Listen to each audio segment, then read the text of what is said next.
Hello guys.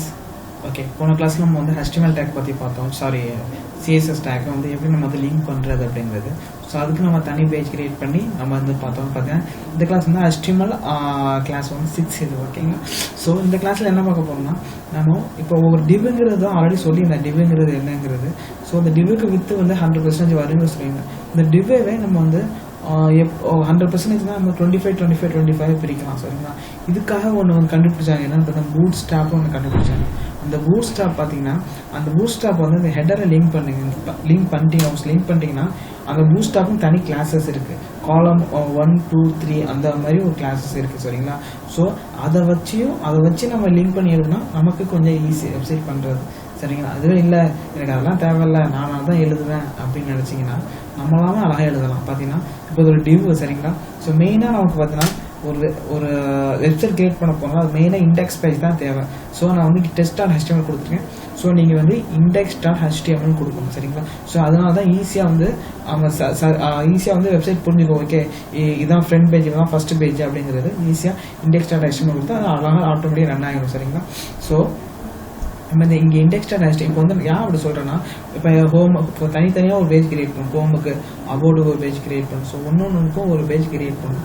So அதனால index.html எதுக்கு கொடுக்குறீங்களோ அதான் நமக்கு வந்து ஃபர்ஸ்ட் பேஜ் ரன் ஆகும். ஃபர்ஸ்ட் ஹோம் பேஜுங்கிறது அதுக்கு தான் அடையாளம் சரியா. அதுக்கு தான் index.html கொடுக்கணும் சரிங்களா. இப்போ வந்து டிவ் இங்கே பாருங்க டிவுக்குள்ள இப்போ இந்த டிவுக்குள்ள இன்னொரு டிவ் ஓப்பன் பண்ணுங்க. இதை அப்படியே காப்பி பண்ணுங்க. இதை அப்படியே கட் பண்ணி பேஸ்ட் பண்ணுங்க. ஸோ இது ஒரு டிவ் இது 50 இப்போ இந்த டிவுக்குள்ளே ஒரு டிவ் வரணும். ஸோ இந்த டிவ் க்ளோஸ் பண்ணுங்க. டிவ் பாருங்க புரியுற மாதிரி சொல்கிறேன் பாருங்க. இது ஒரு டிவ் பாருங்க. இந்த டிவுக்குள்ளே 2 டிவ் இருக்கு. இப்படி தான் நம்ம எழுதணும் சரிங்களா.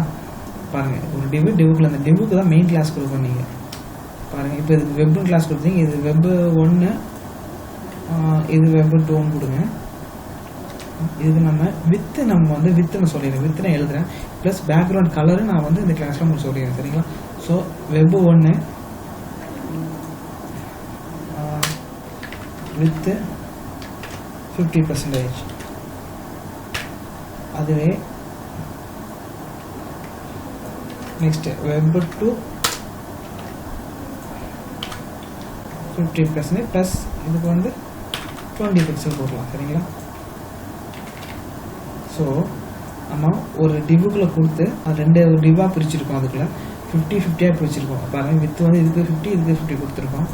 ஸோ இப்போ இங்கே போயிட்டு ரன் பண்ணி பார்ப்போம். சரி சேவ் கொடுக்கலாம் நினைக்கிறேன்.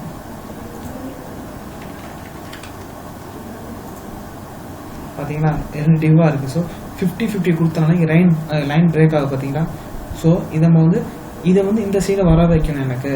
எனக்கு வந்து 50-50 தான் பிரிக்கிறேன். ஒரு ரோவாக தானே வரணும், ஏன் எனக்கு வந்து 2 ரோவாக வருது அப்படின்னு கேள்வி கேட்கலாம். ஸோ அதுக்கு நல்லா ஸ்டைல் எழுதணும் சரிங்களா.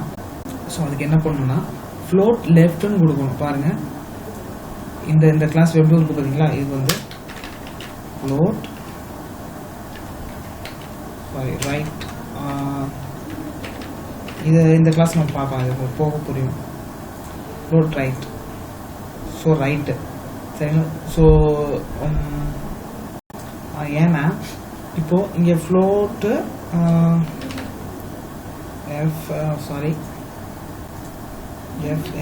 ஃப்ளோட் ரைட்டுன்னு கொடுத்துருந்தேன் ஆல்ரெடி.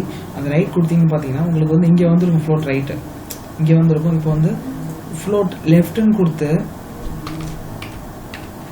ஃப்ளோட்டு லெஃப்ட் நான் ஆல்ரெடி கவர் பண்ணியிருக்கேன். ஃப்ளோட் லெஃப்ட்னு 2 இதுதான் நீங்கள் கொடுக்கணும். இப்போ ஏன்னா ஃபர்ஸ்ட் டிவும் இங்கே போய் லெஃப்டில் வந்து அலைன்மெண்ட் ஆகும், ரைட் டிவும் லெஃப்டில் அலைன்மெண்ட் ஆகும். ஸோ 1:1 போய் இருந்தால் 50-50 தானே இருக்குது. ஸோ ஃபுல்லாக ஆக்குபை பண்ணிக்கும். இப்போ ரெஃப்ரெஷ் பண்ணி பார்க்குறோம். இப்போ ஃபுல்லாக ஆக்குபை பண்ணிடுச்சு. இங்கே ஏன்னா ஃபாண்ட் சைஸ் அதிகமாக கொடுத்தனால கீழே வந்துருக்கு இந்த லைனு. ஸோ இங்கே ஃபாண்ட் சைஸ் கம்மியாக கொடுத்தனால கீழே வந்துருக்கு. ஸோ அது வேணான்னு கூட நீங்கள் எடுத்துக்கலாம் லைனை. HR டேக் ரிமூவ் பண்ணிவிட்டு அது லைன் போயிடும். ஸோ உங்களுக்கு டிஃப்ரெண்ட் தெரியணும்னு தான் லைன் போட்டேன். ஸோ 50-50 புரியுதா உங்களுக்கு. இல்லை எனக்கு 50-50 வேணும் 20-25 வேணும் அப்படின்னு சொன்னால் கூட இங்கே பாருங்கள் இந்த டிவ் பார்த்தீங்களா. இந்த 2 டிவை மறுபடியும் கால் பண்ணி பேஸ்ட் பண்ணுங்க. இங்கே